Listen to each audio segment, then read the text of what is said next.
कल के video lecture में मैंने जो टिश्यू सिस्टम का जो पहला पार्ट था एपिडर्मल या डर्मल टिश्यू सिस्टम के बारे में जनरल बातें बताई थी।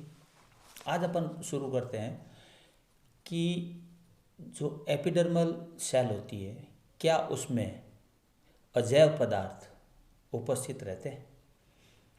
तो इसके संदर्भ में अपन ये कह सकते हैं कि मोम है, सिलिका है, रेजिन है, इनके कण यदि एपिडर्मिस की सेल में उपस्थित हो तो ऐसी सेल को अपन अजैव युक्त एपिडर्मल सेल कहते हैं।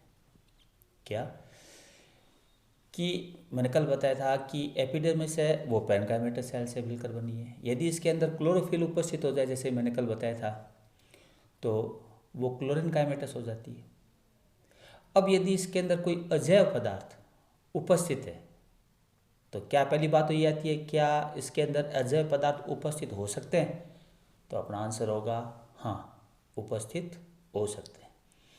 तो फिर वो अजैव पदार्थ कौन है? कि वो अजैव पदार्थ है मोम है, तेल है, रेजिन है, सिलिका है। इनके जो कण है या इनकी जो थोड़ी बहुत भी मात्रा है वो अगर एपिडर्मल सेल में उपस्थित है तो ऐसी सेल को अपन अजैव पदार्थ युक्त एपिडर्मल सेल कहते हैं। ठीक है। अब क्या है कि अजैव पदार्थ युक्त जो एपिडर्मल सेल है उनको एक विशेष प्रकार का अपन नाम दे देते हैं। तो प्राय किताबों में अपन को ये पढ़ने के लिए भी मिलता है। तो पर उस समय अपन ये कॉन्सेप्ट क्लियर नहीं होता तो अपन ये पता नहीं कर पाते कि ये है क्या। तो आज ये कॉन्सेप्ट क्लियर कर देता हूँ। सबसे पहले लिथोसाइट। अगर लिथोसाइट का ये शब्द आए तो ये सबसे पहली बात है कि टिश्यू सिस्टम के डर्मल या एपिडर्मल सेल टिश्यू सिस्टम से संबंधित है। और लिथोसाइट किसे कहते हैं कि यदि किसी भी एपिडर्मल सेल में कैल्शियम कार्बोनेट के क्रिस्टल यदि एपिडर्मल सेल में जमा हो जाए और अंगूर के गुच्छे की तरह दिखाई देने लगे तो ऐसी सेल को लिथोसाइट कहते हैं। और अंगूर के गुच्छे को कहते हैं सिस्टोलिथ। ठीक है।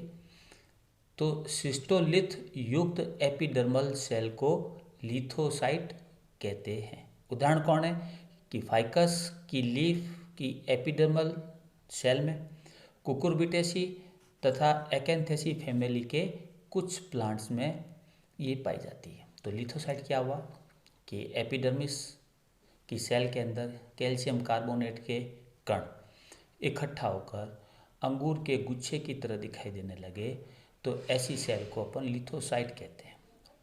और अंगूर के गुच्छा, ये अंगूर का गुच्छा किससे बना है? कैल्शियम कार्बोनेट से।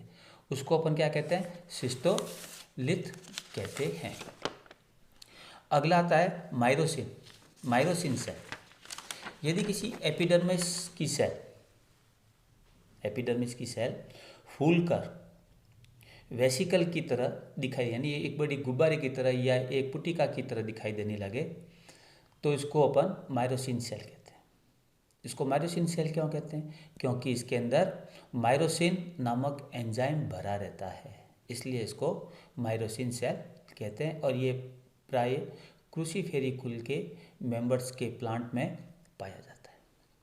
क्या माइरोसिन सेल क्या है कि ये भी एपिडर्मल सेल का एक पार्ट है। जब एपिडर्मल की सेल है वो फूलकर पुटिका या वेसिकल की तरह दिखाई देने लगे तो ऐसी सेल को अपन माइरोसिन सेल कहते हैं। क्यों कहते हैं? क्योंकि इसके अंदर माइरोसिन नामक एंजाइम भरा रहता है और यह प्राय क्रूसीफेरी कुल के मेंबर्स में पाया जाता है। तीसरा आता है स्क्लेरोटिक सेल। स्क्लेरोटिक सेल क्या होता है कि जो बीज होते हैं, बीज के ऊपर बीज कवच होगा जिसको कि अपन टेस्टा कहते हैं। तो बीज कवच या टेस्टा की एपिडर्मल सेल में स्क्लेरेन्काइमा का जमाव हो जाता है। जब स्क्लेरेन्काइमा का जमाव हो जाएगा तो ऐसी सेल को अपन कह देंगे क्या? Sclerotic cell. इसके उदाहरण कौन है कि मूंग है, अरंड है, उड़द है, इनके बीज के बीज कवच यानी टेस्टा के अंदर ये पाई जाएगी। स्क्लेरोटिक सेल, इसको वापस बताते हैं। स्क्लेरोटिक सेल क्या होगी कि स्क्लेरोटिक सेल ये भी एक एपिडर्मल या डर्मल टिश्यू सिस्टम का एक पार्ट है। तो एपिडर्मिस की सेल, वो भी किसकी, सीड के टेस्टा की। सीड का टेस्टा मतलब उसके बीज कवच की। बीज कवच के सेल के अंदर यदि स्क्लेरेंकाइमा का जमा हो जाए तो ऐसी सेल को अपन कह देंगे स्क्लेरोटिक सेल। क्यों? क्योंकि इसके अंदर स्क्लेरेंकाइमा का जमा हो गया। उदाहरण कौन है?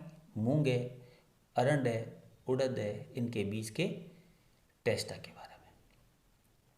तो ये तो हुआ कि क्या इसके संदर्भ में प्रश्न आता है कि एपिडर्मल टिश्यू सिस्टम में पाए जाने वाले अजैव पदार्थों का वर्णन कीजिए।